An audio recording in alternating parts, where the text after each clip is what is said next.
Hello students, welcome to MOS classes. इस video में हम नाइन्थ क्लास इंग्लिश एनसीईआरटी की जो न्यू बुक है कावेरी, इसके chapter 1 how I taught my grandmother के क्वेश्चंस एंड आंसर्स को डिस्कस करेंगे। इस चैप्टर की रीडिंग वीडियो मैं पहले ही अपलोड कर चुका हूँ। रीडिंग वीडियो का लिंक इसी वीडियो के नीचे डिस्क्रिप्शन बॉक्स में आपको मिल जाएगा। तो सबसे पहले हम देखेंगे चेक योर अंडरस्टैंडिंग, जो कि पेज नंबर 6 और 7 पे दिया गया है। यहाँ पर देखिए क्वेश्चन नंबर 1 में हमसे क्या कहा गया है। Complete the cause and effect table given below based on part 1 of the story. यहाँ पर आपको एक टेबल दी गई है, ये कॉज एंड इफेक्ट टेबल है। यहाँ इस कॉलम में कॉज दिए गए हैं, कॉज मतलब कारण, और यहाँ पर इस कॉलम में इफेक्ट दिए गए हैं। और ये स्टोरी का जो पार्ट 1 है उस पर ये बेस्ड है। हमने जब ये स्टोरी रीड की थी तो उसमें देखा था ये स्टोरी 2 पार्ट्स में डिवाइडेड है, पार्ट 1 उसके बाद आता है पार्ट 2। तो पार्ट 1 पर बेस्ड है ये table. Share your answers with your classmates and teacher, और जो भी आपके यहाँ आंसर्स होंगे उसको आपने अपने क्लासमेट्स और अपने टीचर्स के साथ शेयर करना है। तो जहाँ पर कोस ब्लैंक है यहाँ पर हमें कोस फिल करना है, जहाँ पर कोस दिया हुआ है और इफेक्ट वाला पार्ट ब्लैंक है यहाँ पर इफेक्ट बताना है कि क्या इफेक्ट हुआ। अब पहले पार्ट में अगर हम देखें तो यहाँ पर हमें क्या दिया हुआ है, इफेक्ट दिया हुआ है। इफेक्ट पढ़ते हैं। The morning papers arrived late in the day and weekly magazine would come 1 day late. जैसा कि हमने चैप्टर में रीड किया था कि जो ये विलेज था जहाँ पर ये सुधा मूर्ति और उसकी दादी रहती थी, तो यहाँ पर जो मॉर्निंग पेपर था वो लेट आता था और जो वीकली मैगजीन थी वो भी एक दिन लेट आती थी। तो इसका कारण क्या था, इसका कोस क्या था, वो यहाँ पर हमें लिखना है। तो वो कारण वो कोज यहाँ पर हमने बताया हुआ है, जो कि आप यहाँ पर लिख सकते हैं। तो इसका कोज, इसका कारण ये था, those days the transport system was not very good, क्योंकि उन दिनों में जो ट्रांसपोर्ट सिस्टम था वो बहुत अच्छा नहीं था। इसलिए जो न्यूज़पेपर था, सुबह का न्यूज़पेपर दोपहर तक आता था और जो वीकली मैगजीन थी वो भी एक दिन लेट आती थी। तो ये उसका कोज है जो कि यहाँ पर आपको लिखना है। इसके बाद सेकंड पार्ट में हमें कोज यानी कारण दिया हुआ है और इफेक्ट हमें यहाँ पर बताना है। तो कोज देखते हैं। द ग्रैंड मदर कृष्टका नेवर वेंट टू स्कूल, यानी जो ग्रैंड मदर कृष्टका थी वो कभी भी स्कूल नहीं गई थी। तो इसका इफेक्ट क्या हुआ वो यहाँ पर हमें लिखना है। तो वो इफेक्ट यहाँ पर हमने बताया हुआ है कि जो ग्रैंड मदर है वो कभी स्कूल नहीं गई, इसका इफेक्ट ये हुआ। शी रिमेंड इलिटरेट, वो अनपढ़ रह गई, एंड कुड नॉट रीड और राइट, वो ना पढ़ सकती थी ना लिख सकती थी। इसके बाद आते हैं थर्ड पार्ट पे। थर्ड पार्ट में हमें यहाँ पर इफेक्ट दिया हुआ है और ये कारण हमें, कोज हमें बताना है। तो इफेक्ट देखते हैं। She was deeply interested in the story and discussed it with her friends, यानी जो ग्रैंड मदर थी वो ये जो स्टोरी थी ना काशी यात्री, ये जो ग्रैंड मदर थी वो इस स्टोरी में बहुत इंटरेस्टेड थी और वो इस स्टोरी को डिस्कस करती थी अपने फ्रेंड्स के साथ। इसका कारण क्या था, इसका कोस क्या था, वो यहाँ पर हमें लिखना है। तो वो कोस जो आप लिखेंगे वो ये होगा, ये थर्ड पार्ट का answer. Grand mother identified her self with the novels protagonist. Protagonist जैसा कि चैप्टर की रीडिंग वीडियो में मैंने आपको बताया था, जो मेन कैरेक्टर होता है स्टोरी का। जैसे उस काशी यात्रा में जो मेन कैरेक्टर थी, जो ग्रैंड मदर थी, वो अपने आप को उस मेन कैरेक्टर के साथ आइडेंटिफाई कर पाती थी, अपने आप को उसके साथ रिलेट कर पाती थी। यही रीज़न था कि वो बहुत इंटरेस्टेड थी इस काशी यात्रा की स्टोरी में और वो इस स्टोरी को अपने फ्रेंड्स के साथ शेयर भी करती थी। इसके बाद आते हैं हम फोर्थ पार्ट पे। यहाँ पर हमें कोज यानी कारण दिया हुआ है और इफेक्ट हमें बताना है। The narrator went to a wedding for a week, जैसा कि स्टोरी में हमने पढ़ा था कि जो नरेटर थी वो एक हफ्ते के लिए शादी में चली गई थी। तो इसका इफेक्ट क्या हुआ वो यहाँ पर हमें बताना है। तो वो इफेक्ट ये हुआ, the grand mother could not read the story and felt very sad and helpless, यानी कि जब सुधा मूर्ति जो राइटर है, नरेटर है, जब वो एक हफ्ते के लिए दूसरे गांव में चली गई थी शादी के लिए, एक मैरिज को अटेंड करने के लिए, तो इसका इफेक्ट ये हुआ कि उसके जाने के बाद जो वीकली मैगजीन थी वो आई और जो ग्रैंड मदर थी वो स्टोरी को रीड नहीं कर पाई और वो बहुत ही सैड हो गई, बहुत ही दुखी हो गई और वो हेल्पलेस फील कर रही थी, यानी वो ऐसे फील कर रही थी जैसे कोई मेरी मदद करने वाला नहीं है। उन्हें बहुत ही दुखी महसूस हुआ, बहुत ही हेल्पलेस फील हुआ। इसके बाद आते हैं हम फिफ्थ पार्ट पे। फिफ्थ पार्ट में हमें इफेक्ट दिया हुआ है, कोज बताना है। इफेक्ट क्या है, the grand mother never went to school, यानी कि जो ग्रैंड मदर थी वो कभी स्कूल नहीं जा पाई। इसका कारण क्या था, इसका कोज क्या था, वो यहाँ पर हमें बताना है। तो वो कारण, वो कोज ये है, in those days people never considered education essential for girls and she lost her mother early, यानी कि उन दिनों में लड़कियों की एजुकेशन को इम्पोर्टेंट नहीं समझा जाता था और ये जो ग्रैंड मदर थी इनकी मदर की डेथ भी बहुत कम एज में हो गई थी, जिसकी वजह से किसी ने इनकी पढ़ाई पर ध्यान नहीं दिया और ये कभी स्कूल नहीं जा पाई। इसके बाद सिक्स्थ पार्ट में देखिए हमें कोज दिया हुआ है और इफेक्ट लिखना है। कोज यानी कारण क्या है। The grand mother regretted not going to school, यानी कि ग्रैंड मदर को इस बात का पछतावा था, एक अफसोस होता था कि वो कभी स्कूल नहीं जा पाई। तो इसका इफेक्ट क्या हुआ, इसका इफेक्ट यहाँ पर लिखा हुआ है। इसका इफेक्ट ये हुआ, she made sure that her children and grand children studied well, यानी वो खुद तो कभी स्कूल नहीं जा पाई और इस बात का उनको पछतावा होता था। इस वजह से उन्होंने इस बात को श्योर किया, इस बात को पक्का किया कि उनके बच्चे भी पढ़ेंगे लिखेंगे और उनके ग्रैंड चिल्ड्रन भी पढ़ेंगे लिखेंगे। यानी वो खुद तो नहीं पढ़ पाई, लेकिन उन्होंने इस बात को श्योर किया कि उन्होंने अपने बच्चों को भी पढ़ाया और अपने ग्रैंड चिल्ड्रन को भी पढ़ाया। अब इसके बाद नेक्स्ट क्वेश्चन में देखिए हमसे क्या कहा गया है। Do you think the narrator expected to see her grand mother in tears when she return to the village, if yes why, if no why not. यानी कि जब नरेटर अपने विलेज वापस आई, मैरिज से एक हफ्ते के बाद अपने विलेज में वापस आई, तो आपको क्या लगता है कि नरेटर ने एक्सपेक्ट किया था कि वो अपनी दादी को, अपनी ग्रैंड मदर को रोते हुए देखेगी, उनकी आंखों में आंसू देखेगी? अगर हाँ तो क्यों, और अगर नहीं तो क्यों नहीं? तो इसके आंसर में हम क्या लिखेंगे? No, the narrator did not expect to see her grand mother in tears when she return to the village. यानी कि जब नरेटर अपने विलेज वापस आई तो उसने ये एक्सपेक्ट नहीं किया था कि वो अपनी ग्रैंड मदर को रोते हुए देखेगी, उनकी आंखों में आंसू देखेगी, ऐसा उसने एक्सपेक्ट नहीं किया था। द टेक्स्ट मैंशंस दैट, जब हमने स्टोरी पढ़ी थी तो उसमें ये चीज़ बताई गई है, that her grand mother was a good looking lady who was usually always smiling and never cried in the most difficult situations। Story में हमें ये बताया गया है कि जो ग्रैंड मदर थी वो एक गुड लुकिंग लेडी थी जो हमेशा मुस्कुराती रहती थी और मुश्किल से मुश्किल सिचुएशन में भी वो कभी रोती नहीं थी। इसीलिए नरेटर ने कभी ये एक्सपेक्ट नहीं किया था कि मेरी ग्रैंड मदर को मैं रोते हुए देखूंगी। अब आगे देखते हैं। Seeing her unhappy and crying was unusual and confusing for the 12 years old narrator. और नरेटर जो उस समय 12 साल की थी उसके लिए बहुत ही अजीब था, कंफ्यूजिंग था, अनयूजुअल था कि वो अपनी दादी को रोते हुए देख रही थी, अनहैप्पी देख रही थी, जबकि उससे पहले कभी उसने अपनी दादी को ऐसे उदास या रोते हुए नहीं देखा था। तो ये 12 years ओल्ड नरेटर के लिए बहुत ही अजीब सी सिचुएशन थी। अब इसके बाद हम आते हैं नेक्स्ट क्वेश्चन पे। How might the narrator help her grand mother to fulfil her desire to learn to read and write. यानी जो नरेटर थी वो अपनी ग्रैंड मदर की मदद, उनकी सहायता कैसे कर सकती थी पढ़ने में और लिखने में, ये हमें बताना है। तो इसका आंसर है, the narrator could help her grand mother fulfil her desire to learn to read and write by teaching her the basic Kannada alphabets patiently.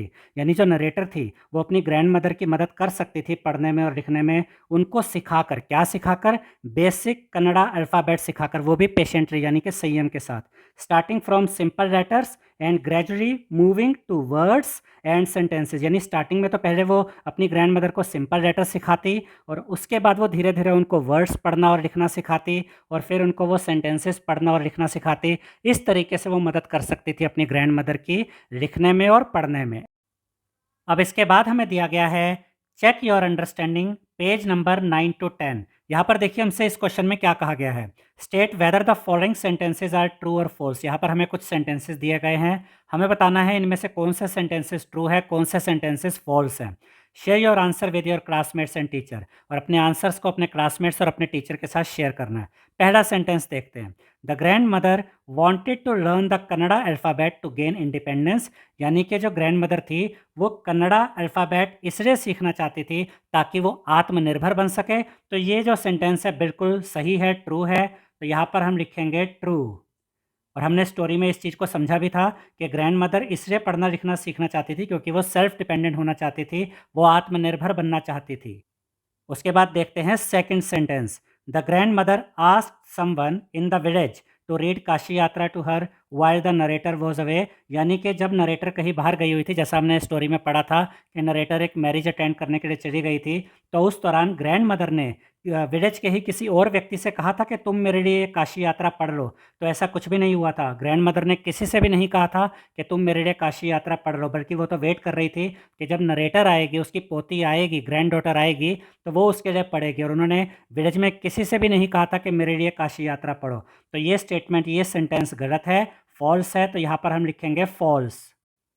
इसके बाद देखते हैं third sentence. The narrator was the grand mother's first teacher and taught her how to read Kannada. तो ये statement बिल्कुल सही है, ये सेंटेंस बिल्कुल सही है, तो यहाँ हम लिखेंगे ट्रू।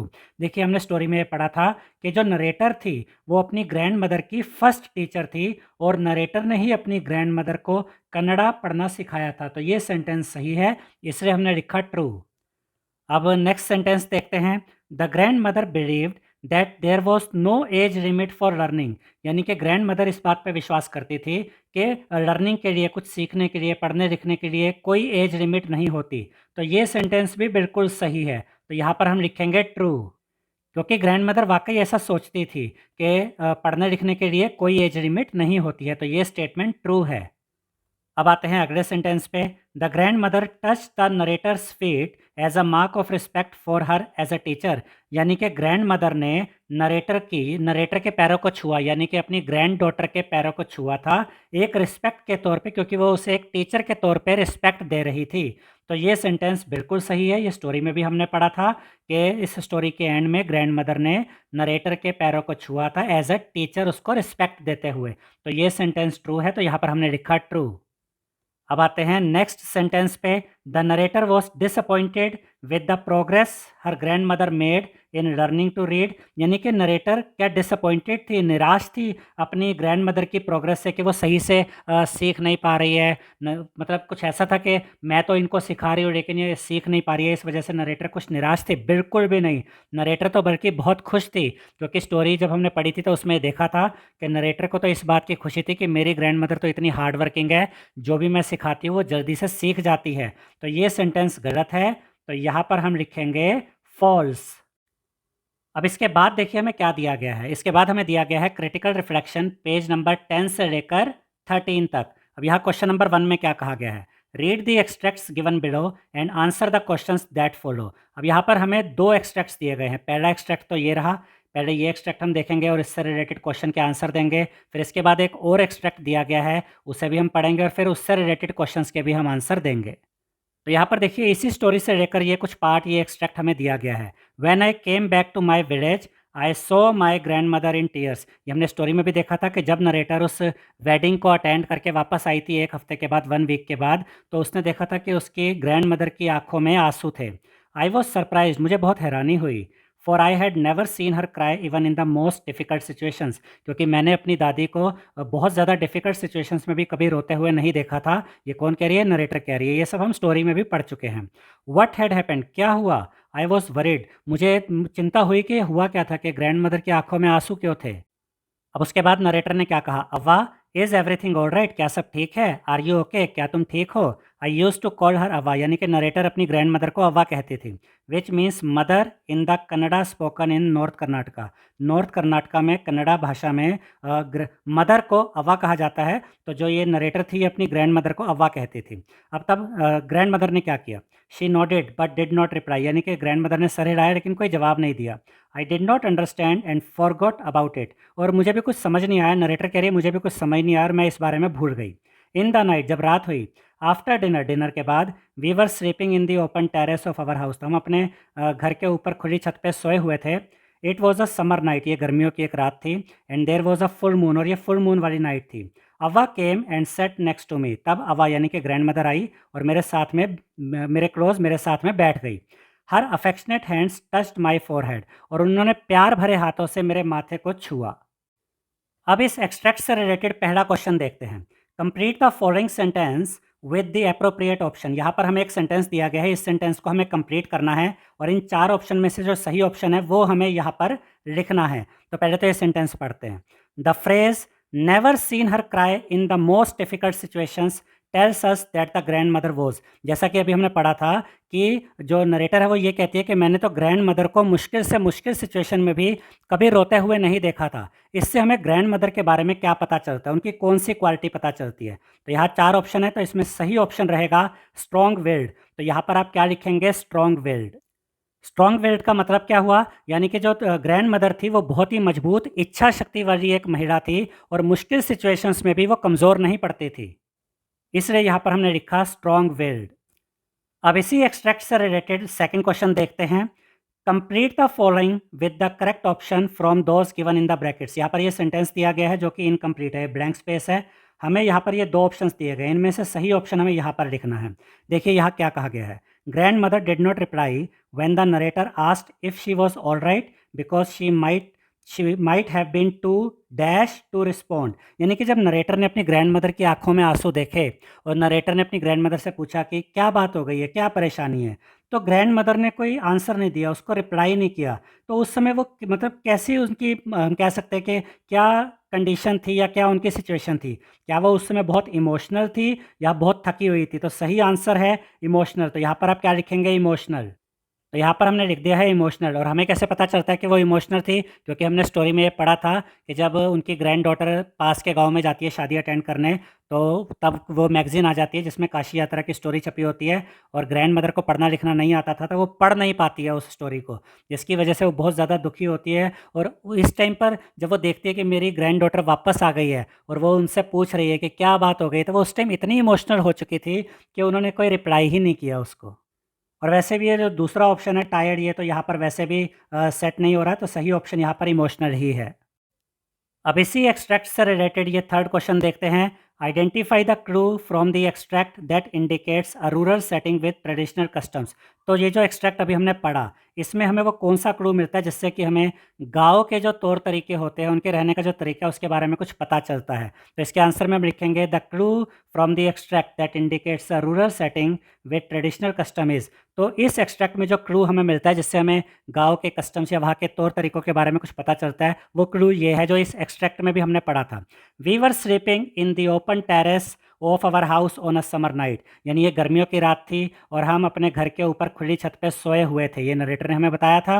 तो यहाँ से हमें क्या पता चलता है कि गाँव में जो लोग होते हैं नॉर्मली वो जो घरों की छतें होती है, खुली छतें, या तो उन पर सोते हैं या फिर जो घर के आंगन होते हैं उनमें सोते हैं।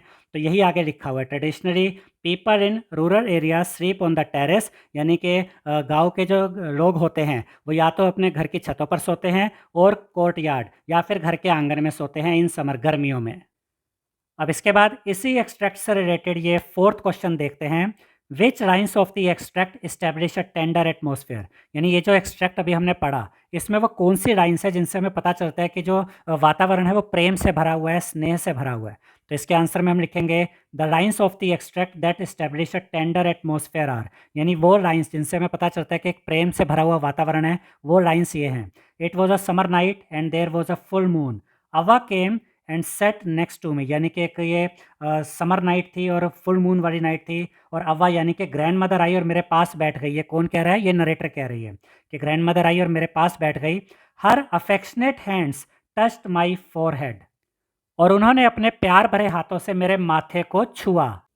अब आगे देखिए, these lines show the love and gentle care of the grand mother towards the narrator, creating a soft and emotional atmosphere. और इन लाइन से हम ये जो लाइन्स हमने अभी पढ़ी, इनसे हमें पता चलता है कि जो ग्रैंड मदर थी वो अपनी ग्रैंड डॉटर से यानी कि नरेटर से कितना प्रेम करती थी, उसकी कितनी केयर करती थी। और ये जो लाइन्स है ये एक सॉफ्ट और इमोशनल एटमॉस्फेयर को क्रिएट कर रही हैं। अब इसके बाद इसी एक्सट्रैक्ट से रिलेटेड फिफ्थ क्वेश्चन देखते हैं। Which of the following aspect is not emphasised in the given extract. ये जो एक्सट्रैक्ट अभी हमने पढ़ा, इसमें इनमें से दिए गए ये जो ऑप्शंस दिए गए हैं, इनमें से कौन सी बात पर जोर नहीं दिया गया है? इस एक्सट्रैक्ट में इनमें से कौन सी बात पर जोर नहीं दिया गया है, वो हमें बताना है। तो यहाँ पर सही ऑप्शन है ऑप्शन सी। तो ऑप्शन सी क्या है देखते हैं। The grand mother's regret over her lack of education. यानी इस एक्सट्रैक्ट में इस बात पर कोई जोर नहीं दिया गया, इसके बारे में कुछ नहीं बताया गया कि जो ग्रैंड मदर थी उनके, क्योंकि उनको एजुकेशन नहीं मिल पाई थी, वो पढ़ लिख नहीं पाती थी, उनको पढ़ाया नहीं गया, इस बात का उनको पछतावा था। इस बारे में इस एक्सट्रैक्ट में कुछ भी नहीं कहा गया है। हालांकि इस चैप्टर में कहा गया है, स्टोरी में तो कहा गया है, लेकिन इस एक्सट्रैक्ट में नहीं कहा गया है। और ये जो बाकी की 3 बातें यहाँ पर दी गई है ए, बी और डी, ये तीनों बातें तो इस एक्सट्रैक्ट में कवर हो गई हैं, लेकिन ये जो सी ऑप्शन है ये इस एक्सट्रैक्ट में कवर नहीं किया गया है। तो हमारा यहाँ पर सही आंसर है ऑप्शन सी। अब इसके बाद सेकंड एक्सट्रैक्ट देखते हैं, इसमें क्या कहा गया है। I have decided I want to learn the Kannada alphabet from tomorrow onwards. तो यहाँ पर ग्रैंड मदर ने अपनी ग्रैंड डॉटर से यानी नरेटर से कहा था कि मैंने डिसाइड कर लिया है कि मैं कल से कन्नड़ा अल्फ़ाबेट सीखना शुरू करूँगी। I will work very hard. और उन्होंने ये भी कहा था कि मैं बहुत मेहनत करूँगी। I will keep Saraswati Puja day during Dussehra as the deadline. और उन्होंने ये भी डिसाइड कर लिया था कि दशहरा के दौरान जो सरस्वती पूजा का डे आएगा उस दिन तक वो पढ़ना सीख लेगी। That day I should be able to read a novel on my own. और उस दिन तक मैं नॉवल को खुद पढ़ने के लायक हो जाऊंगी। I want to be independent. मैं आत्मनिर्भर होना चाहती हूँ। अब उसके बाद क्या हुआ? I saw the determination on her face. यानी कि नरेटर ये कहती है कि मैंने अपनी ग्रैंड मदर के चेहरे पर एक दृढ़ निश्चय देखा। Yet I laughed at her. फिर भी मैं उन पर हंसी। और क्यों हंसी वो यहाँ आगे दिया गया है। अवा यानी कि नरेटर ने अपनी ग्रैंड मदर से कहा, Avva at this age of 62 you want to learn the alphabet. तुम 62 साल की हो गई, 62 ईयर्स की हो गई हो, और तुम अब ये लैंग्वेज सीखना चाहती हो, लिखना पढ़ना सीखना चाहती हो। All your hair is grey. तुम्हारे तो बाल भी सफ़ेद हो गए हैं। Your hands are wrinkled. तुम्हारे हाथों पे तो अब झुर्रियाँ भी पड़ गई हैं। You wear spectacles. तुम तो चश्मे पहनती हो। And you work so much in the kitchen. तुम तो किचन में लगी रहती हो, किचन में इतना काम करती हो, और तुम कह रही हो कि तुम अब ये पढ़ना लिखना सीखोगी। Childishly I made fun of the old lady. और मैंने उस बचपने में उस ओल्ड लेडी का, अपनी ग्रैंड मदर का मजाक बनाया। But she just smile. लेकिन वो सिर्फ मुस्कुराई। तब ग्रैंड मदर ने क्या कहा देखिए, for a good cause if you are determined you can overcome any obstacle. तो ग्रैंड मदर ने ये कहा कि अगर तुम एक अच्छे काम के लिए अपना मन पक्का कर लेते हो, दृढ़ निश्चय कर लेते हो, तो कोई भी रुकावट तुम्हारा रास्ता नहीं रोक सकती। I will work harder than anybody. मैं बहुत मेहनत करूंगी, but I will do it. लेकिन मैं ये करके दिखाऊंगी। For learning there is no age bar. और उन्होंने ये भी कहा कि कुछ सीखने के लिए, पढ़ना लिखना सीखने के लिए कोई एज लिमिट, कोई एज बार नहीं होती है। अब इसी एक्सट्रैक्ट से रिलेटेड पहला क्वेश्चन देखते हैं। What does the grand mother's statement I want to be independent reveal about her character. तो ये जो ग्रैंड मदर ने कहा था I want to be independent, ये हमें उनके करेक्टर के बारे में क्या बताता है? तो यहाँ पर 4 ऑप्शंस है। इनमें से सही ऑप्शन ये बी ऑप्शन है। She desires self sufficiency. यानी कि वो आत्मनिर्भर बनना चाहती थी। तो सही ऑप्शन रहेगा option B, she desires self sufficiency. वो किसी पर भी निर्भर नहीं रहना चाहती थी, वो आत्मनिर्भर बनना चाहती थी। अब इसी एक्सट्रैक्ट से रिलेटेड ये सेकंड क्वेश्चन देखते हैं। Fill in the blank with the appropriate option from those given in brackets. यहाँ पर हमें ये ब्लैंक स्पेस को फिल करना है। यहाँ पर हमें ये ब्रैकेट में आप देख सकते हैं 3 ऑप्शन दिए गए हैं। सही ऑप्शन यहाँ पर हमें लिखना है। The grand mother's determination shows that learning has no. यानी ग्रैंड मदर की जो ये डिटर्मिनेशन हमने देखी यहाँ एक्सट्रैक्ट में, उनका जो ये दृढ़ निश्चय देखा कि वो पढ़ना चाहती थी इस उम्र में भी, इससे क्या पता चलता है? There that learning has no age limit. तो यहाँ पर आप क्या लिखेंगे?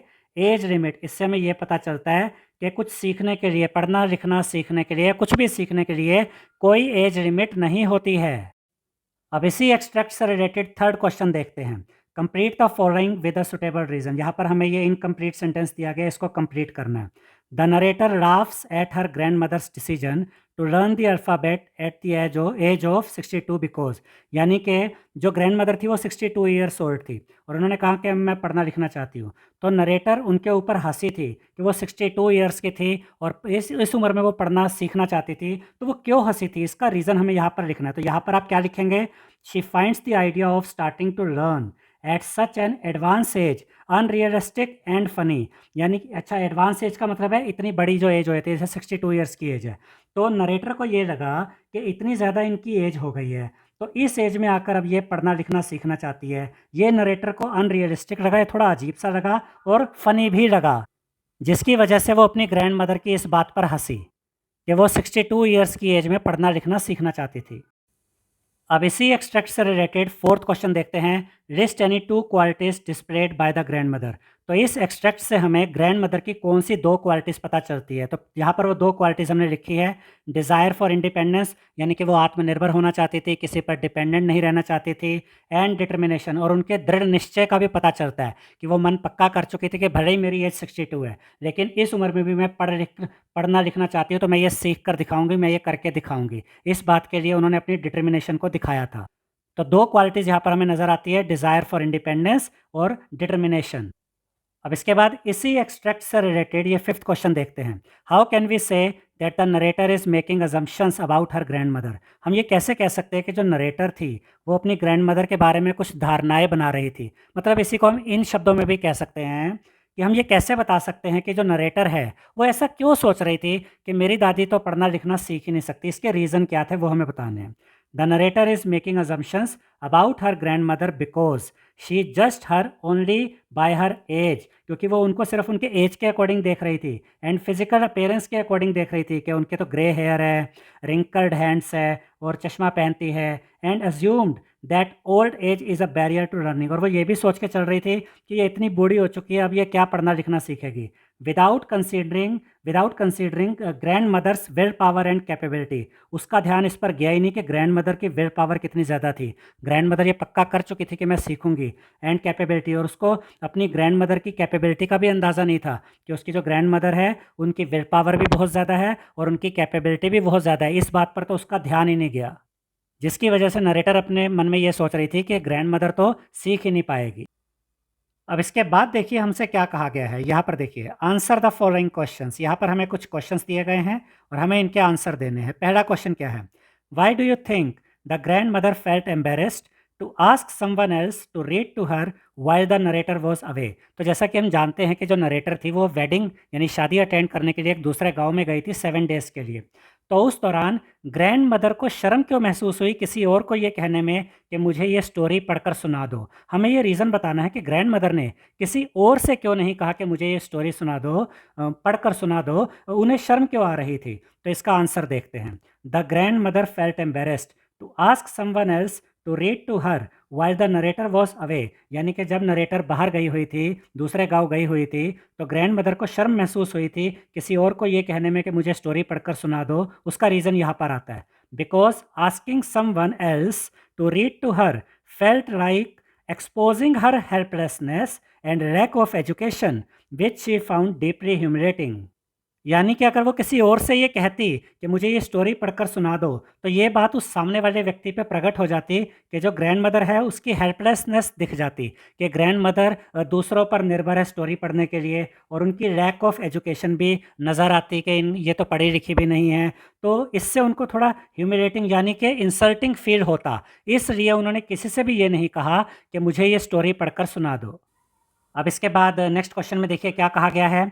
Y does the narrator initially laugh at her grand mother's determination to learn at the age of 62, यानी जब ग्रैंड मदर ने जो कि 62 ईयर्स की थी, जब उन्होंने ये कहा अपनी ग्रैंड डॉटर को, नरेटर को, कि मैं इंग्लिश सीखना चाहती हूँ, तो स्टार्टिंग में जो नरेटर थी वो हंसी क्यों थी अपनी ग्रैंड मदर पे, ये हमें बताना है। तो इसका आंसर देखते हैं। The narrator initially laughs at her grand mother's determination to learn at the age of 62 because she finds the idea of an elderly woman starting to learn the alphabet unusual and humorous। यानी कि उसने जब ये सुना कि मेरी 62 years की जो ग्रैंड मदर है ये कह रही है कि मैं अब ये लैंग्वेज सीखूंगी, मैं लिखना पढ़ना सीखूंगी, तो उसे ये जो आइडिया था ना कि ये इतनी बूढ़ी महिला है, मेरी जो ग्रैंड मदर है ये इतनी बूढ़ी हैं, ये इस एज में कह रही है कि ये पढ़ना लिखना सीखेगी, तो ये उसको काफ़ी अनयूजुअल लगा नरेटर को, यानी बड़ा अजीब सा लगा और ह्यूमरस यानी कि फ़नी भी लगा।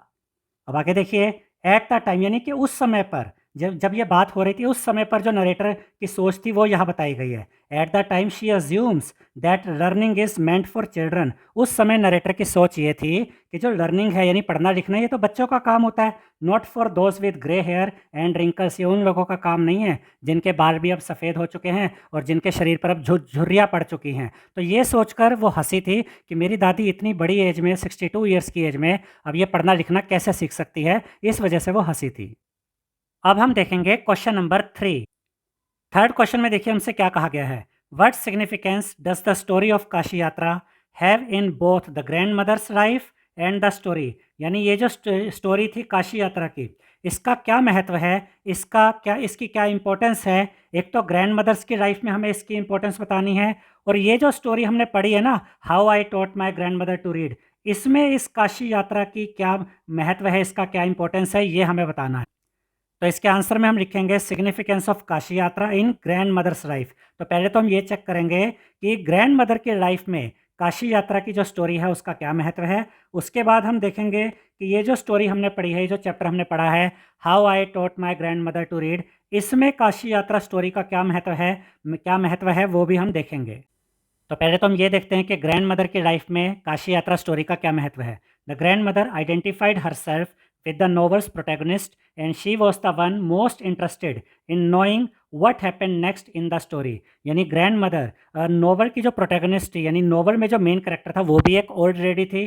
तो ग्रैंड मदर अपने आप को आइडेंटिफाई करती थी नॉवल के उस मेन कैरेक्टर के साथ, क्योंकि ग्रैंड मदर भी ओल्ड लेडी थी और नॉवल का जो प्रोटैगनिस्ट है, जो नॉवल की जो मेन कैरेक्टर थी वो भी ओल्ड लेडी थी। और नॉवल की जो ओल्ड लेडी थी वो भी काशी यात्रा पे जाना चाहती थी लेकिन जा नहीं पाई। ऐसे ग्रैंड मदर भी काशी यात्रा पे जाना चाहती थी लेकिन जा नहीं पाई। तो ये अपने आप को जोड़ के देखती थी उस मेन कैरेक्टर के साथ, इसलिए वो सबसे ज़्यादा इंटरेस्टेड रहती थी ये जानने के लिए कि स्टोरी में अब आगे क्या होने वाला है। ठीक है, अब इसको आगे देखते हैं।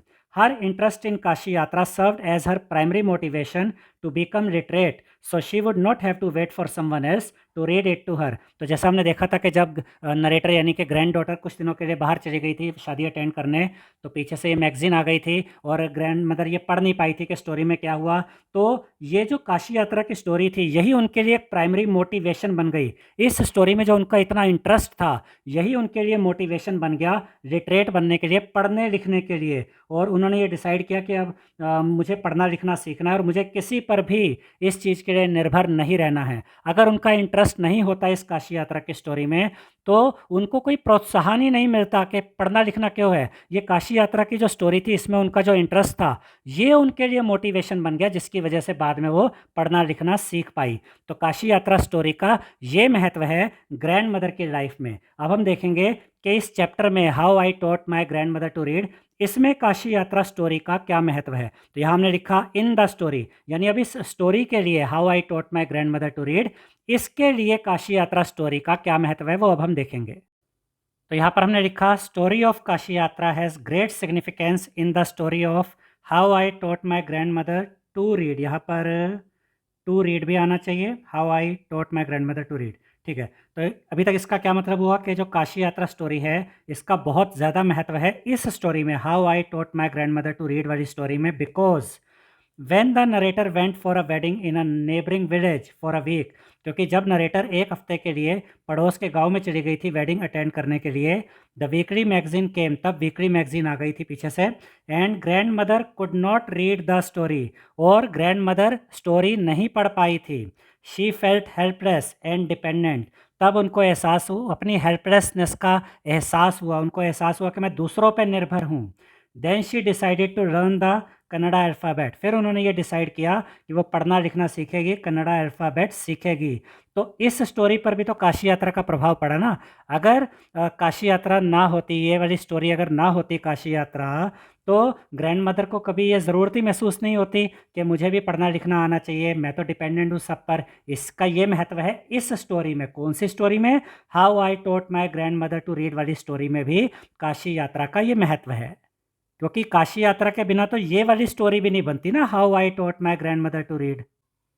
अब इसके बाद हम देखेंगे क्वेश्चन नंबर 4। फोर्थ क्वेश्चन में क्या कहा गया है, what does the grand mother's desire to learn the Kannada alphabet reflect about her. यानी ग्रैंड मदर की जो ये डिज़ायर है कि मैं कन्नड़ा अल्फ़ाबेट सीखूंगी, इससे हमें ग्रैंड मदर के बारे में क्या पता चलता है। तो इसका आंसर देखते हैं। The grand mother's desire to learn the Kannada alphabet shows, उनकी ये जो इच्छा है कि मैं कन्नड़ा अल्फ़ाबेट सीखूंगी, ये दिखाता है that she had strong determination, ये उनकी स्ट्रॉन्ग डिटर्मिनेशन को दिखाता है, उनके दृढ़ निश्चय को दिखाता है, और ये उनकी विल पावर को दिखाता है, इच्छा शक्ति को दिखाता है। और डिज़ायर फॉर इंडिपेंडेंस, ये दिखाता है कि वो सेल्फ डिपेंडेंट होना चाहती है, वो किसी पर निर्भर रहना नहीं चाहती। And she was humble enough to accept her young grand daughter as her teacher, और वो इतनी हम्बल थी कि वो इस बात के लिए भी तैयार थी कि वो अपने ग्रैंड डॉटर को अपना टीचर स्वीकार करने के लिए भी तैयार थी। यानी कि इससे हमें ये भी पता चलता है कि वो कितनी हम्बल थी। उन्होंने ये नहीं सोचा कि ये मेरी ग्रैंड डॉटर है, ये मेरी टीचर कैसे हो सकती है। इससे उनकी हम्बलनेस का भी पता चलता है। तो देखा कितनी सारी क्वालिटीज़ उनकी पता चली, उनकी इस डिज़ायर से उनकी स्ट्रॉन्ग डिटर्मिनेशन का पता चला, विल पावर का पता चला, उनको उनकी इस इच्छा का पता चला कि वो सेल्फ डिपेंडेंट होना चाहती है, और उनकी हम्बलनेस का भी पता चलता है। अब इसके बाद क्वेश्चन नंबर 5 में देखिए हमसे क्या कहा गया है, what lessons can we infer from the grand mother's action of touching the narrator's feet. तो जैसे आपने स्टोरी में भी पढ़ा था कि स्टोरी के एंड में ग्रैंड मदर ने नरेटर के यानी अपनी ग्रैंड डॉटर के पैर छुए थे। तो इससे हमें क्या सीखने को मिलता है, तो इसका आंसर देखिए। We can learn from the grand mother's action of touching the narrator's feet that a teacher should be respected. इससे हमें यह सीखने को मिलता है कि एक टीचर की रिस्पेक्ट होनी चाहिए। Irrespective of the gender and age. और इससे फ़र्क नहीं पड़ता कि वो मेल है, फीमेल है या उसकी एज क्या है। अगर कोई आपका टीचर है, चाहे वो उम्र में कम है, ज़्यादा है, वो मेल है, फीमेल है, अगर वो आपका टीचर है तो आपको अपने टीचर की रिस्पेक्ट करनी चाहिए। ये यहाँ पर हमें सीखने को मिलता है, क्योंकि ग्रैंड मदर ने भी जो पैर छुए थे अपनी ग्रैंड डॉटर के, वो इसलिए छुए थे क्योंकि वो ग्रैंड डॉटर उनकी टीचर भी थी और वो अपनी टीचर को रिस्पेक्ट दे रही थी। अब इसके बाद हम देखेंगे क्वेश्चन नंबर 6। सिक्स्थ क्वेश्चन में क्या कहा गया है? What does the following line tell us about the broader theme of the story. यहाँ पर हमें ये एक लाइन दी गई है, इसी चैप्टर से लेकर ये लाइन दी गई है। इस लाइन को पढ़कर हमें ये बताना है कि इस लाइन से हमें ये जो स्टोरी है ना, how I taught my grand mother to read, ये जो स्टोरी है इसकी थीम क्या है। हमें क्या पता चलता है इस लाइन से कि इस स्टोरी की थीम क्या है। तो पहले तो ये लाइन ही यहाँ पर हम पढ़ लेते हैं। For a good cause if you are determined you can overcome any obstacle. ये बात किसने कही थी? ग्रैंड मदर ने कही थी कि अगर किसी अच्छे काम के लिए तुम दृढ़ निश्चय कर लेते हो, मन पक्का कर लेते हो, तो फिर तुम किसी भी रुकावट को पार कर जाओगे, फिर कोई भी रुकावट तुम्हारा रास्ता नहीं रोक सकती। तो इससे हमें क्या पता चलता है कि ये जो चैप्टर है, ये जो स्टोरी है, how I taught my grand mother to read, इसकी थीम क्या है? तो इसके आंसर में हमने लिखा है this line highlights the story's central theme. इस लाइन से हमें अपनी इस स्टोरी की सेंट्रल थीम पता चलती है, that if a person has a strong will, कि अगर किसी व्यक्ति की स्ट्रॉन्ग इच्छा शक्ति है, उसकी स्ट्रॉन्ग विल है, एंड नोबल पर्पज़, और वो एक अच्छा काम करने के लिए सोच रहा है, अच्छा काम करने का निर्णय ले रहा है, no difficulty can stop him or her from achieving his और हर गोल। तो कोई भी डिफ़िकल्टी उसको रोक नहीं सकती उसके गोल को हासिल करने के लिए। In the story, grandmother learned to read at the age of 62 with her strong determination and hard work। और इस स्टोरी में भी ग्रैंड मदर ने 62 की एज में भी पढ़ना लिखना सीख लिया, अपनी स्ट्रॉन्ग डिटर्मिनेशन की वजह से, यानी अपने दृढ़ इच्छा शक्ति की वजह से और अपने हार्ड वर्क से। इसके बाद हम देखते हैं क्वेश्चन नंबर 7। सेवेंथ क्वेश्चन में क्या कहा गया है? How effectively does the story highlight the value of education in supporting personal independence. तो इसका ये मतलब है कि हमें ये बताना है कि ये जो स्टोरी है, how I taught my grand mother to read, ये किस तरह से इस बात को प्रूव करती है कि पर्सनल इंडिपेंडेंस के लिए, यानी कि सेल्फ डिपेंडेंस के लिए, आत्मनिर्भर होने के लिए एजुकेशन का होना ज़रूरी है। किस तरीके से ये स्टोरी ये प्रूव करती है? तो इसके आंसर में हमने लिखा the main theme of the story is the value of education in becoming self dependent. यानी ये जो स्टोरी है how I taught my grand mother to read, इसकी मेन थीम यही है कि एजुकेशन की बहुत वैल्यू होती है हमारे सेल्फ डिपेंडेंस में, हमारे आत्मनिर्भर होने में। अगर हम एजुकेटेड नहीं होंगे तो हम आत्मनिर्भर भी नहीं हो पाएंगे।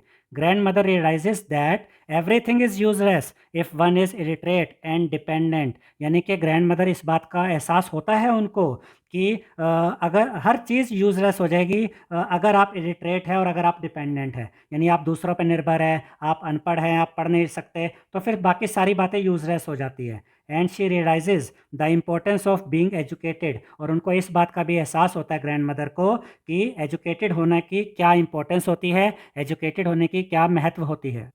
अब आगे देखिए, the story tells that education helps to support personal independence. ये स्टोरी हमें बताती है कि पर्सनल इंडिपेंडेंस के लिए, आत्मनिर्भर बनने के लिए एजुकेशन बहुत मदद करती है। The grand mother learns to read at the age of 62। Grand mother 62 की एज में पढ़ना लिखना सीखती है। This shows that there is no age limit for getting educated and being independent. इससे हमें पता चलता है कि एजुकेशन हासिल करने के लिए, पढ़ने लिखने के लिए कोई एज लिमिट नहीं होती, और आत्मनिर्भर होने के लिए भी कोई एज नहीं होती। आपकी एज अगर ज़्यादा भी हो गई है तब भी आप पढ़ लिख कर आत्मनिर्भर बन सकते हैं।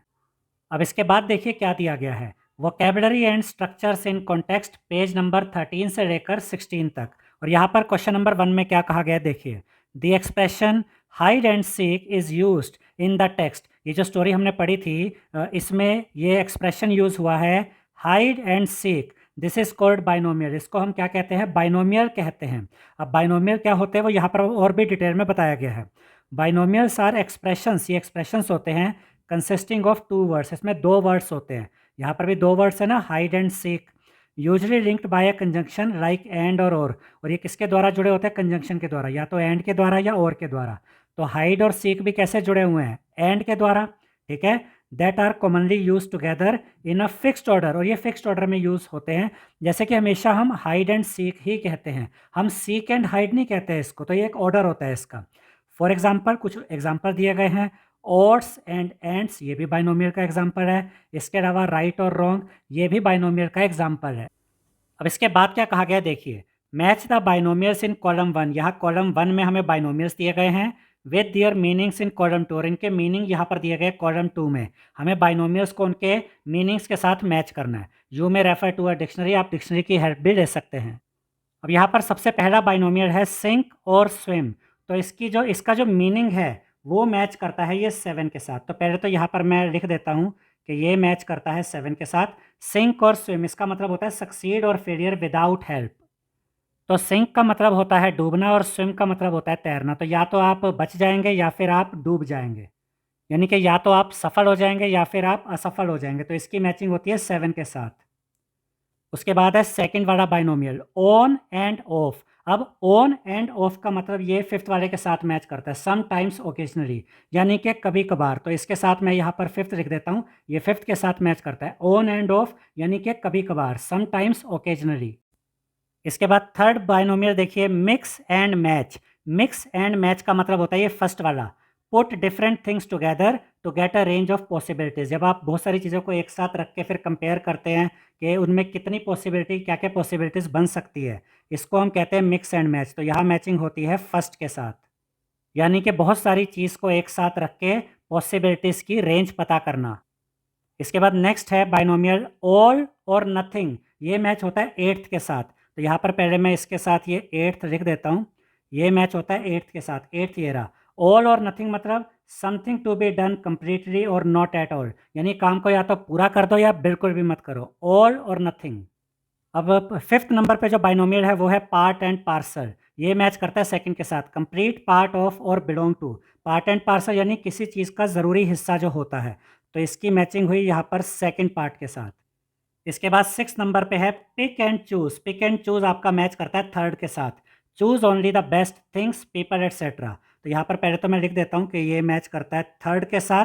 पिक एंड चूज़ का मतलब होता है choose only the best, best choose करना, फिर चाहे वो कोई चीज़ हो, आप बहुत सारी चीज़ों में से कोई बेस्ट चीज़ चूज़ करते हैं, या लोग भी हो सकते हैं कि बहुत सारे लोगों में से आप बेस्ट को चूज़ कर सकते हैं। इसके बाद आता है सेवेंथ नंबर पे sooner or letter. Sooner or letter match करता है फोर्थ के साथ।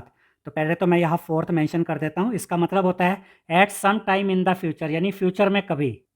इसके बाद लास्ट यानी 8 नंबर पे जो बाइनोमियल है वो है लीप्स एंड बाउंड्स। इसका मतलब होता है ये 6 नंबर, ये 6 नंबर के साथ मैच करेगा।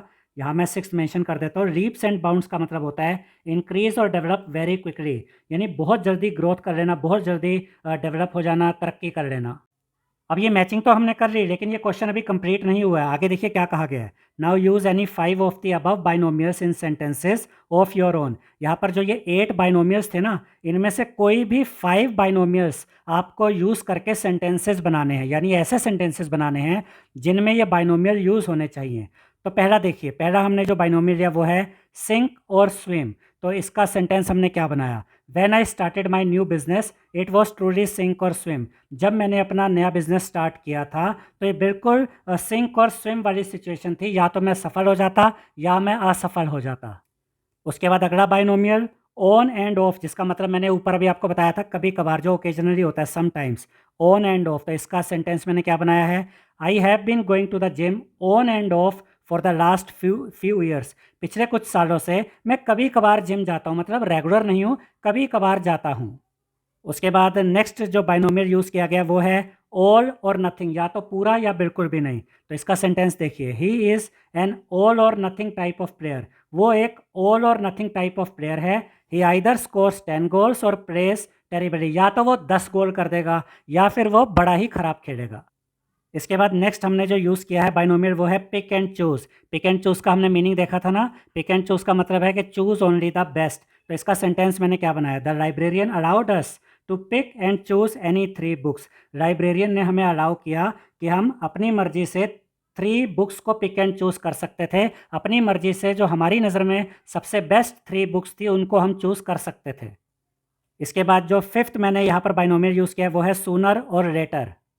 जिसका मतलब होता है some times in the future, future में कभी। तो इसका सेंटेंस देखिए, if you don't take care of your health, अगर तुम अपनी हेल्थ की केयर नहीं करोगे, you will fall sick sooner or later, तो कभी ना कभी वो टाइम आएगा जब तुम बीमार पड़ जाओगे।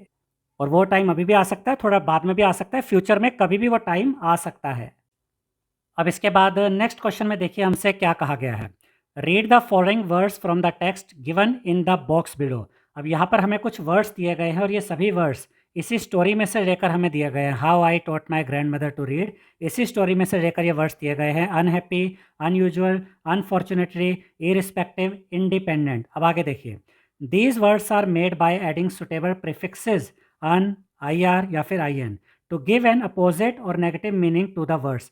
अगर आप ध्यान से देखें तो यहाँ पर ये प्रीफिक्सेस यूज़ किए गए। प्रीफिक्सेस क्या होते हैं? जो वर्ड की स्टार्टिंग में लगाए जाते हैं। जैसे हैप्पी है, उससे उसकी स्टार्टिंग में अन लगा दिया तो ये अनहैप्पी हो गया, तो हम कह सकते हैं कि इसका अपोजिट वर्ड मिल गया या नेगेटिव वर्ड मिल गया। ऐसे यूजुअल के पहले हमने स्टार्टिंग में यू एन लगा दिया तो यूजुअल का बन गया अनयूजुअल। फॉर्चुनेटली से पहले यानी स्टार्टिंग में हमने यू एन लगा दिया तो ये फॉर्चुनेटली का बन गया अनफॉर्चुनेटली। रिस्पेक्टिव से पहले आई आर लगा दिया, ये बन गया इरिस्पेक्टिव। इरिस्पेक्टिव मतलब इसके बावजूद। ऐसे डिपेंडेंट से पहले अगर हम यहाँ पर आई एन लगा देते हैं तो ये बन जाता है इंडिपेंडेंट। तो जब हम ये प्रीफिक्सेस यूज़ करते हैं और इससे जो नया वर्ड बनता है तो वो नया वर्ड अपोजिट या नेगेटिव मीनिंग बना देता है। अब देखिए आगे क्या कहा गया है। Now make words by adding the suitable prefixes given in the box to the words from the text in column 1। अब यहाँ पर आपको कुछ ये प्रीफिक्सेस दिए गए हैं, इनका यूज़ करना है। कहाँ पर? ये कॉलम 1 में आपको जो वर्ड्स दिए हैं ना, इनकी स्टार्टिंग में आपको सही प्रीफिक्स लगाना है और एक नया वर्ड बनाना है।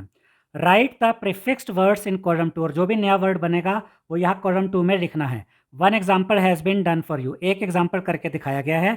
जैसे पॉपुलर की स्टार्टिंग में यू एन अन लगा दिया तो ये बन गया अनपॉपुलर। अब यहाँ पर आप देख सकते हैं मैंने ये सारे वर्ड्स बना लिए हैं और ये प्रीफिक्सेस मैंने यही से यूज़ किए हैं। तो बिलीफ को मैंने बना दिया डिसबिलीफ, तो डी आई एस लगाया ना पहले। इम्पोर्टेंट को क्या बना दिया? अनइम्पोर्टेंट।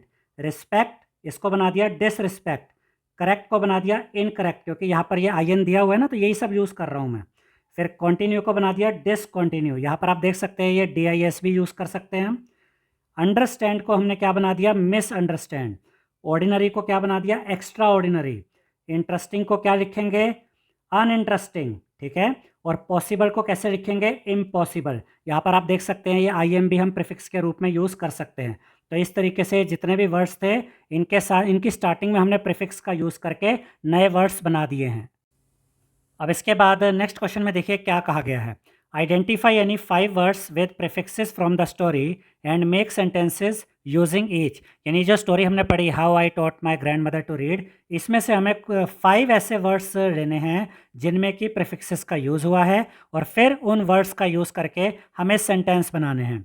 तो सबसे पहला जो वर्ड हमने लिया इस चैप्टर में से वो है अनफॉर्चुनेटली, और इसका जो हमने सेंटेंस बनाया है वो सेंटेंस क्या है?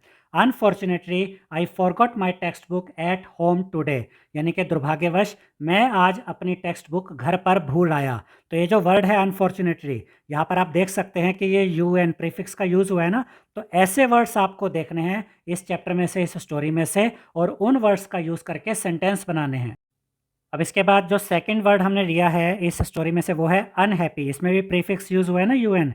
अब अनहैप्पी का यूज़ करके हम सेंटेंस बनाते हैं। She felt unhappy when her best friend move to another city, यानी कि जब उसकी फ्रेंड दूसरी सिटी में मूव कर गई, जब उसकी फ्रेंड दूसरी सिटी में चली गई तो उसको अनहैप्पी फील हुआ, उसको दुखी महसूस हुआ। उसके बाद अगला वर्ड जो हमने लिया है चैप्टर में से वो है अनयूजुअल। अब इसका यूज़ करके सेंटेंस बनाते हैं। I notice something unusual about his behaviour, मैंने उसके बिहेवियर में कुछ अनयूजुअल देखा, कुछ अजीब देखा। और अगला वर्ड जो हमने लिया है चैप्टर में से वो है इंडिपेंडेंट, इसमें ये आई एन प्रीफिक्स यूज़ हुआ है ना। अब इसका यूज़ करके सेंटेंस बनाते हैं। I want to be independent when I grow up, जब मैं बड़ा हो जाऊंगा तो मैं बड़ा होकर इंडिपेंडेंट बनना चाहता हूँ, यानी कि आत्मनिर्भर बनना चाहता हूँ। इसके बाद है इरिस्पेक्टिव, यहाँ पर ये आई आर यूज़ हुआ ना, ये जो प्रीफिक्स के रूप में। यहाँ पर जो प्रीफिक्स है वो क्या है? I R. इरिस्पेक्टिव का मतलब होता है बावजूद, इसके बावजूद। तो अब इसका यूज़ करके सेंटेंस बनाते हैं। We will play outside irrespective of the weather, यानी कि भले ही वेदर बहुत अच्छा नहीं है इसके बावजूद हम बाहर खेलेंगे। अब इसके बाद नेक्स्ट क्वेश्चन में देखिए क्या कहा गया है। In the sentence I knew then that my student had passed with flying colours. ये बात किसने कही थी? स्टोरी के बिल्कुल एंड में नरेटर ने ये बात अपनी ग्रैंड मदर के लिए कही थी कि मैं जानती हूँ कि मेरी जो स्टूडेंट है, यहाँ पर वो ग्रैंड मदर की बात कर रही है कि मेरी जो स्टूडेंट है वो सफल हो गई है और उनकी परफॉर्मेंस बहुत अच्छी रही है। यही चीज़ देखिए यहाँ पर ये है ना, पास्ट विथ फ्लाइंग कलर, इसका मतलब आगे बताया गया है। The phrase past with flying colour is an idiom. Idiom मतलब ये एक मुहावरा है। इसका मतलब क्या होता है? इट मीन्स आउटस्टैंडिंग परफॉर्मेंस, यानी कि इसका मतलब होता है बहुत बढ़िया परफॉर्मेंस। अब इसके बाद क्या बताया गया देखिए, now match the idioms related to learning given in column 1 with their meanings in column 2, you may refer to a dictionary. यहाँ कॉलम 1 में हमें लर्निंग से रिलेटेड कुछ इडियम्स, कुछ मुहावरे दिए गए हैं और इनके मीनिंग हमें कॉलम 2 में दिए गए हैं। तो ये जो लर्निंग से रिलेटेड इडियम्स है कॉलम 1 में, हमें इनको इनके सही मीनिंग के साथ मैच करना है। तो पहला इडियम यानी पहला मुहावरा है टू हिट द बुक्स, जिसका मतलब क्या होता है? ये थर्ड के साथ मैच करता है। To study seriously, seriously study करना, इसको मुहावरे के रूप में कहा जाता है टू हिट द बुक्स। तो यहाँ पर हम ये थर्ड ऑप्शन लिखते हैं इसके साथ। इसके बाद लर्निंग से रिलेटेड जो अगला इडियम, अगला मुहावरा है वो है to draw a blank. To draw a blank, इस मुहावरे का क्या मतलब होता है? ये मैच करेगा फिफ्थ के साथ। To be unable to remember, जब आपको कुछ याद नहीं आता ना, आपने पढ़ा तो बहुत कुछ है लेकिन याद नहीं आ रहा, ठीक है, तो आपको जब कुछ याद नहीं आ रहा उसके लिए मुहावरा यूज़ होता है टू ड्रॉ अ ब्लैंक। तो यहाँ पर हम इसके साथ मैच करते हैं, लिखते हैं 5 यानी फिफ्थ पार्ट। इसके बाद थर्ड जो मुहावरा है, थर्ड इडियम, वो है टू लर्न द रोप्स। अब इस मुहावरे का मतलब क्या होता है? ये मैच करता है सिक्स्थ के साथ, to understand how to do an activity, कोई काम कैसे किया जाए ये सीखना। ये इसको हम, इसका मुहावरा क्या होता है? To learn the ropes. तो इसकी मैचिंग होगी सिक्स्थ पार्ट के साथ। इसके बाद अगला मुहावरा क्या है? To rack one's brain. अब इस मुहावरे का मतलब है, ये मैच करेगा सेकंड के साथ, टू थिंक वेरी हार्ड, बहुत जोर लगाकर सोचना, ठीक है, तो इसकी मैचिंग होगी सेकंड के साथ। इससे अगला इडियम यानी मुहावरा है टू लर्न बाय हार्ट। इसका मतलब होता है ये first part, to memorise something, किसी चीज़ को याद कर लेना, तो इसकी मैचिंग होती है फर्स्ट के साथ। इसके बाद अगला मुहावरा है बर्न द मिडनाइट ऑयल। इसका मतलब ये होता है fourth part, to study or work late into the night, यानी देर रात तक काम करना, रात में काफ़ी देर तक काम करना, तो इसकी मैचिंग होती है फोर्थ पार्ट के साथ। अब ये मैचिंग तो हमने कर ली लेकिन ये क्वेश्चन अभी कंप्लीट नहीं हुआ है। अभी देखिए और क्या कहा गया है। Now use this idioms in sentences of your own. ये जो इडियम्स हमने देखे, ये जो मुहावरे हमने देखे, इनका यूज़ करके अब हमें खुद से सेंटेंसेज बनाने हैं। तो पहला इडियम क्या है? टू हिट द बुक्स, और इसका मतलब अभी ऊपर हमने क्या देखा था? To study seriously, seriously study करना। अब इस इडियम, इस मुहावरे का यूज़ करके हम सेंटेंस बनाते हैं। I have a big exam tomorrow, कल मेरा बहुत बड़ा एग्जाम है, बहुत इंपॉर्टेंट एग्जाम है। So I need to hit the books tonight, तो आज मुझे बुक्स को बहुत सीरियसली पढ़ना होगा आज रात को। इसके बाद जो सेकंड इडियम है वो है टू ड्रॉ अ ब्लैंक, और इसका मतलब हमने क्या देखा था? To be unable to remember, जब आप कुछ याद करने की कोशिश करते हो और याद नहीं आता, तो इसका यूज़ करके सेंटेंस बनाते हैं। I try to remember his name but I drew a blank. मैंने उसका नाम याद करने की कोशिश की लेकिन मुझे कुछ भी याद नहीं आया। इसके बाद अगला जो इडियम दिया गया था वो था टू लर्न द रोप्स, और इसका मतलब हमने क्या देखा था? To understand how to do an activity, किसी काम को कैसे करना है, तो इसका यूज़ करके सेंटेंस बनाते हैं। Give him some time to learn the ropes, यानी उसको थोड़ा टाइम दो काम को सीखने के लिए, काम को समझने के लिए। इसके बाद जो अगला इडियम था, जो अगला मुहावरा था वो था टू रैक वंस ब्रेन, और इसका मतलब हमने क्या देखा था? टू थिंक वेरी हार्ड, बहुत ज़ोर लगाकर सोचना, तो इसका सेंटेंस हम बनाते हैं। I had to rack my brain to remember the answer of final question, यानी फाइनल क्वेश्चन का आंसर याद करने के लिए मुझे दिमाग पर बहुत ज़ोर डालना पड़ा। इसके बाद अगला आइडियम हमें क्या, अगला मुहावरा क्या दिया गया था? टू लर्न बाय हार्ट, जिसका मतलब हमने क्या देखा था? टू मेमोराइज समथिंग, कुछ याद कर लेना। She learn all her lines by heart for the school play, यानी स्कूल प्ले के लिए उसने सभी लाइन्स को बाय हार्ट याद कर लिया था। उसके बाद अगला इडियम जो मुहावरा है वो है बर्न द मिडनाइट ऑयल, और इसका मतलब हमने क्या देखा था? To study or work late into the night, यानी कि रात में देर तक पढ़ना या रात में देर तक काम करना, तो इसका सेंटेंस बनाते हैं। I had to burn the midnight oil to finish my project on time, यानी कि अपने प्रोजेक्ट को टाइम पर ख़त्म करने के लिए, टाइम पर फिनिश करने के लिए मुझे रात को देर तक काम करना पड़ा। अब इसके बाद नेक्स्ट क्वेश्चन में देखिए हमसे क्या कहा गया है। Read the following sentences from the text and underline the verbs, यानी कि इसी स्टोरी में से लेकर हमें यहाँ पर ये 2 सेंटेंसेस दिए गए हैं और इन सेंटेंसेस में जो वर्ब्स है ना, हमें उन वर्ब्स को अंडरलाइन करना है।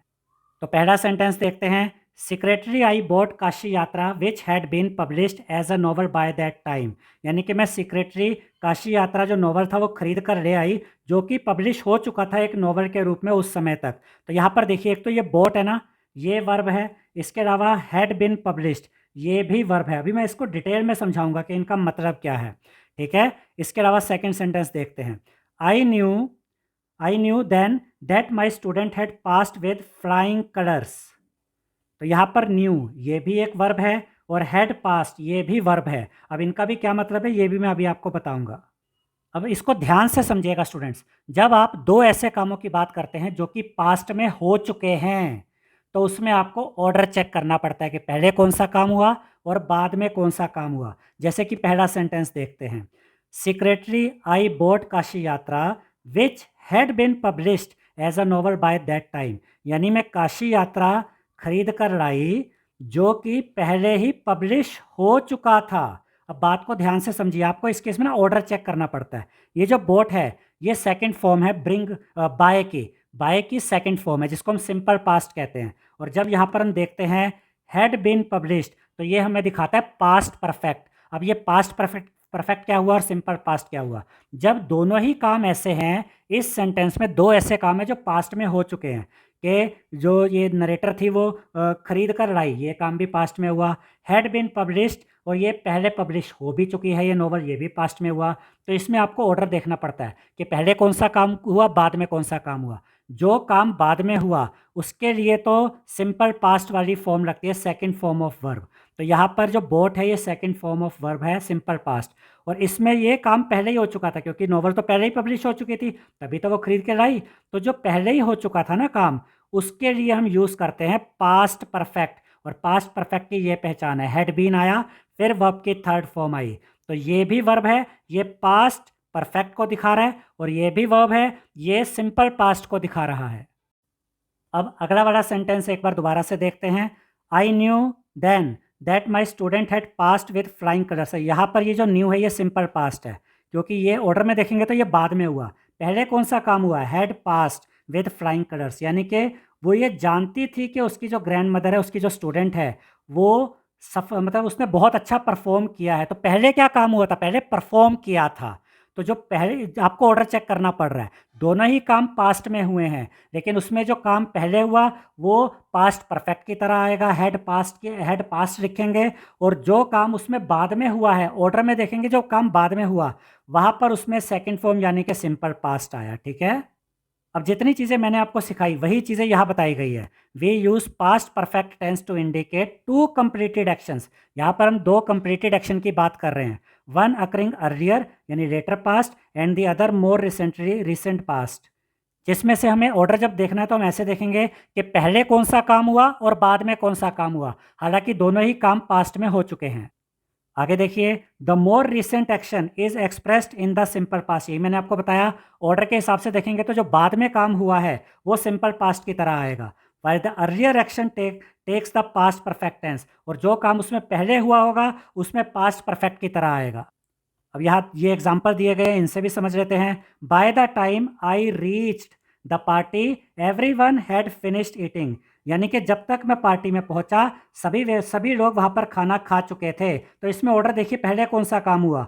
जब मैं पार्टी में पहुंचा उससे पहले ही सब खाना खा चुके थे। तो खाना खा चुके थे वाला काम पहले हो चुका है ना ऑर्डर के हिसाब से, इसीलिए इसमें पास्ट परफेक्ट यूज हुआ, हैड फिनिश्ड। जबकि बाद में जो काम हुआ वो रीच्ड, वो हुआ सिंपल पास्ट, यहाँ वर्ब की सेकंड फॉर्म आई। ऐसे ही अगला सेंटेंस देखते हैं। When she returned home her brother had finish the project. यानी जब वो घर आई उससे पहले ही उसका जो भाई था वो प्रोजेक्ट कंप्लीट कर चुका था। दोनों ही काम पास्ट में हो चुके हैं, लेकिन इसमें पहले कौन सा काम हुआ? भाई ने प्रोजेक्ट पहले ही खत्म कर लिया, तो वो हैड फिनिश्ड आया, पास्ट परफेक्ट की तरह आया। और बाद में कौन सा काम हुआ? जब वो घर पहुंची, ये बाद में काम हुआ ना, तो यहाँ पर सिंपल पास्ट की तरह आया और वर्ब की सेकंड फॉर्म आई। तो यहाँ पर आपको ये याद रखना है कि जब सिंपल पास्ट लिखेंगे तो उसमें वर्ब की सेकंड फॉर्म आती है, और जब आप पास्ट परफेक्ट लिखते हैं तो उसमें हेड के साथ वर्ब की थर्ड फॉर्म आती है। अब देखिए यहाँ क्वेश्चन में हमसे क्या कहा गया है। Fill in the blanks with simple past and past perfect tense form of the verbs given in brackets. हमें यहाँ पर ये ब्लैंक स्पेसेस को फिल करना है और हमें ये देखना है कि कहाँ पर हमें सिंपल पास्ट यूज़ करना है, कहाँ पर हमें पास्ट परफेक्ट टेंस यूज़ करना है, और ये ब्रैकेट्स में जो वर्ड दिए गए ना, ब्रैकेट में ये वर्ड्स दिए गए हैं, इनको हमें चेंज करना है अकॉर्डिंग टू सेंटेंस। पहले तो सेंस देखनी पड़ेगी कि कौन सा इसमें से वर्ड है जिसको कि सिंपल पास्ट में चेंज करेंगे और कौन सा वो वर्ड है जिसको पास्ट परफेक्ट में चेंज करेंगे। तो यहाँ पर इस सेंटेंस को देखते हैं अब हम। When the delegates डैश, अब यहाँ पर हमें यूज़ करना है arrive at the conference the key note speaker dash, और यहाँ पर हमें इसको यूज़ करना है ऑलरेडी बिगिन द सेशन। तो यहाँ पर आप आंसर देख सकते हैं, पहले तो हम लिखेंगे अराइव्ड, फिर लिखेंगे हैड ऑलरेडी बिगन। मैं ये इसके अकॉर्डिंग अभी आपको ये पूरा समझाता हूँ कि इसका मतलब क्या है। अब इसको एक साथ पढ़ते हैं। When the delegates arrived at the conference the keynote speaker, और हैड ऑलरेडी, यहाँ हैड भी आएगा तो इसको ऐसे लिखेंगे, had already begun the session. इसका मतलब क्या है कि जब डेलीगेट्स कॉन्फ्रेंस में पहुंचे तो जो की नोट स्पीकर था वो पहले ही सेशन स्टार्ट कर चुका था। तो इसमें ध्यान से देखिए, पहले कौन सा काम हुआ और बाद में कौन सा काम हुआ। दोनों ही काम पास्ट में हो चुके हैं, लेकिन इसमें पहले ये वाला काम हुआ, यानी की नोट स्पीकर पहले ही सेशन स्टार्ट कर चुका था। उसके बाद जो डेलीगेट्स थे वो कॉन्फ्रेंस में पहुंचे थे। तो जो काम इस ऑर्डर में बाद में हुआ वहाँ तो सिंपल पास्ट आया, वर्ब की सेकंड फॉर्म आई, और जो काम इसमें पहले हो चुका था वहाँ पर पास्ट परफेक्ट आया, इसीलिए हैड भी यूज़ हुआ और बिगिन की थर्ड फॉर्म भी यूज़ हुई, क्योंकि पास्ट परफेक्ट में थर्ड फॉर्म यूज़ होती है, तो यहाँ थर्ड फॉर्म आई। अब इसके बाद नेक्स्ट पार्ट देखते हैं, यानी कि B part. After the students dash how to identify fake news online they dash verifying information before sharing it. तो यहाँ पर आप आंसर देख सकते हैं। पहले हम लिखेंगे यहाँ पर हैड लर्न, जो भी मैं आपको लिखकर दिखाऊंगा और पूरा समझाऊंगा इसको, और यहाँ पर सेकंड वाले में हम लिखेंगे स्टार्टेड। अब इसको हम एक साथ पढ़ते हैं। After the students had learn how to identify fake news online they started verifying information before sharing it. यानी कि जब स्टूडेंट्स ने ये सीख लिया कि ऑनलाइन फेक न्यूज़ को कैसे आइडेंटिफाई किया जाता है, जब उन्होंने ये सीख लिया उसके बाद उन्होंने शेयर करने से पहले, इस इंफॉर्मेशन को शेयर करने से पहले वेरीफाई करना शुरू किया। तो इसमें पहले कौन सा काम हुआ, पहले ये काम हुआ ना, पहले उन्होंने सीखा और उसके बाद ये स्टार्ट किया। पहले उन्होंने ये सीखा कि ऑनलाइन फेक न्यूज़ को कैसे आइडेंटिफाई किया जाता है, पहले उन्होंने ये सीखा, उसके बाद उन्होंने इस इंफॉर्मेशन को वेरीफाई करना शुरू किया। तो दोनों ही काम पास्ट में हो चुके हैं, लेकिन उसमें पहले ये वाला काम हुआ तो ये पास्ट परफेक्ट की तरह आया, और बाद में ये वाला काम हुआ तो ये सिंपल पास्ट की तरह आया। अब इसके बाद आते हैं सी पार्ट पे। सी पार्ट में क्या दिया गया है, before Kiran dash using digital payment platforms she dash her understanding of online fraud prevention. तो पहले तो आप यहाँ लिखेंगे स्टार्टेड और अगले वाले ब्लैंक में लिखेंगे हैड एंश्योर्ड। पहले मैं इनको लिख देता हूँ, उसके बाद मैं आपको समझाऊंगा इसका मतलब क्या बनता है। अब इसको पढ़ते हैं। Before Kiran started using digital payment platforms she had ensured her understanding of online fraud prevention. यानी कि डिजिटल पेमेंट प्लेटफॉर्म यूज़ करने से पहले किरण ने ये पक्का कर लिया, ये इंश्योर कर लिया कि ऑनलाइन फ्रॉड को किस तरीके से रोका जा सकता है। इस बात को वो पहले समझ ले, पहले उसने इस बात को समझा कि ऑनलाइन फ्रॉड को कैसे रोका जा सकता है या उससे कैसे बचा जा सकता है। और ये जब इंश्योर हो गया उसके बाद किरण ने डिजिटल पेमेंट प्लेटफॉर्म को यूज़ करना शुरू किया। तो पहले कौन सा काम हुआ, ये वाला काम। पहले उसने समझा, उसने इस बात को पक्का किया कि मैं समझ लूँ कि फ्रॉड को कैसे रोका जा सकता है, फ्रॉड से कैसे बचा जा सकता है। तो ये तो आया पास्ट परफेक्ट की तरह। उसके बाद उसने ये जो डिजिटल पेमेंट प्लेटफॉर्म है इसको यूज़ करना शुरू किया। तो ये वाला जो काम है ये बाद में हुआ, तो यहाँ पर स्टार्टेड आया, यानी कि वर्ब की सेकंड फॉर्म आई, सिंपल पास्ट आया। इसके बाद देखते हैं डी पार्ट। डी पार्ट में क्या दिया गया है, by the time Varun dash the importance of budgeting he dash most of his savings. अब यहाँ पहले वाले ब्लैंक स्पेस में आएगा रिकॉग्नाइज्ड और अगले वाले में आएगा हैड एग्जॉस्टेड। पहले इसको लिख लेते हैं फिर समझेंगे।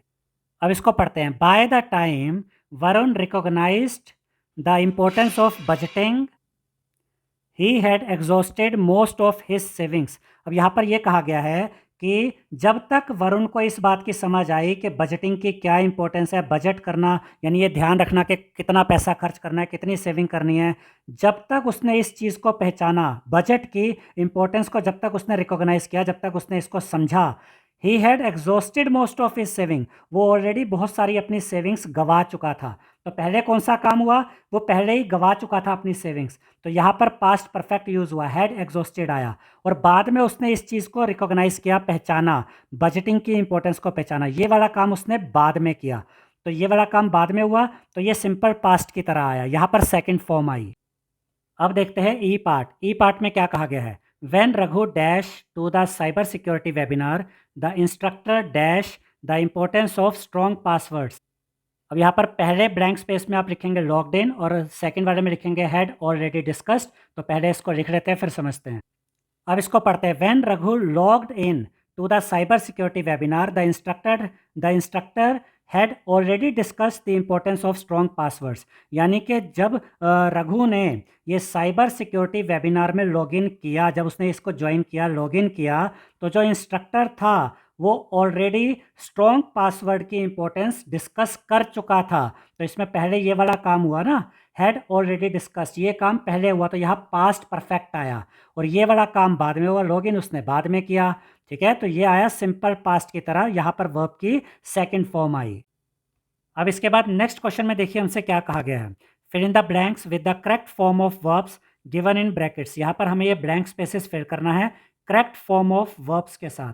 तो यहाँ पर आपको दो चीज़ों का बस ध्यान रखना है कि कहाँ पर सिंपल पास्ट आएगा और कहाँ पर पास्ट परफेक्ट आएगा। जहाँ पे सिंपल पास्ट आएगा वहाँ पर वर्ब की सेकंड फॉर्म आएगी, जहाँ पास्ट परफेक्ट आएगा वहाँ पर हैड आएगा और साथ में वर्ब की थर्ड फॉर्म आएगी। तो अब इसको स्टार्ट करते हैं। Last year my parents and I dash a financial planning course. पिछले साल मैंने और मेरे पेरेंट्स ने एक फाइनेंशियल प्लानिंग कोर्स लिया। यहाँ टेक वर्ड आया ना, तो यहाँ पर सिंपल पास्ट आएगा। आंसर यहाँ पर वैसे मैंने लिखा हुआ है, तो टेक का सेकंड फॉर्म क्या होता है, टुक, तो यहाँ पर हम लिख देंगे टुक। अब इसको ज़रा पढ़ते हैं। Last year my parents and I took a financial planning course. पिछले साल मैंने और मेरे पेरेंट्स ने एक फाइनेंशियल प्लानिंग कोर्स लिया। तो यहाँ पर यह आया सिंपल पास्ट। अब आगे बढ़ते हैं। व्हेन वी, और ये फिर ये डैश आ गया। इधर हम रिव्यू को अभी लिखेंगे, देखेंगे कैसे लिखते हैं। When we dash our expenses, जब हमने अपने एक्सपेंसेस को देखा। We realised we dash spend too much on unnecessary purchases, यानी जब हमने अपने एक्सपेंसेस को देखा तो हमने क्या रियलाइज़ किया कि हम ऑलरेडी बहुत सारा जो पैसा था वो अननेसेसरी परचेजेस पर खर्च कर चुके थे। तो यहाँ पर पहले कौन सा काम हुआ और बाद में कौन सा काम हुआ, ये अब हमें देखना है। तो पहले मैं आपको बी और सी का आंसर दिखा देता हूँ। बी में आएगा रिव्यूड और सी में आएगा हेड स्पेंड। अब ये क्यों आया वो भी मैं अब आपको यहाँ पर समझाता हूँ। तो यहाँ बी वाले में मैंने इस रिव्यू से लिया सेकंड फॉर्म, इसको लिखा रिव्यूड, और यहाँ पर सी में क्या लिखा, हेड स्पेंट। स्पेंट को मैंने पास्ट परफेक्ट की तरह लिया। अब इसको पढ़ते हैं। When we reviewed our expenses we realised we had spent too much on unnecessary purchases, यानी जब हमने अपने एक्सपेंसेस को रिव्यू किया तो हमने क्या पाया कि हम ऑलरेडी बहुत सारे पैसे अननेसेसरी परचेजेस पर खर्च कर चुके थे। तो पहले कौन सा काम हुआ, खर्च कर चुके थे, इसलिए ये पास्ट परफेक्ट की तरह आया। बाद में कौन सा काम हुआ, रिव्यू करने वाला, इसलिए ये सिंपल पास्ट की तरह आया।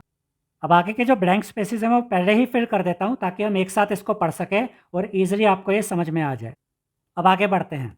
आफ्टर माई पेरेंट्स, अब डिस्कस के लिए मैंने यहाँ यूज़ किया है past perfect. After my parents had discussed ways to save, यानी कि जब मेरे पेरेंट्स ने डिस्कस कर लिया कि सेव कैसे करना है, I opened a saving account, तब मैंने सेविंग अकाउंट ओपन किया। तो यहाँ पर दोनों काम पास्ट में हो चुके हैं। पहले कौन सा काम हुआ, पहले पेरेंट्स ने डिस्कस किया तो वो आया पास्ट परफेक्ट की तरह, इसीलिए हैड डिस्कस्ड आया।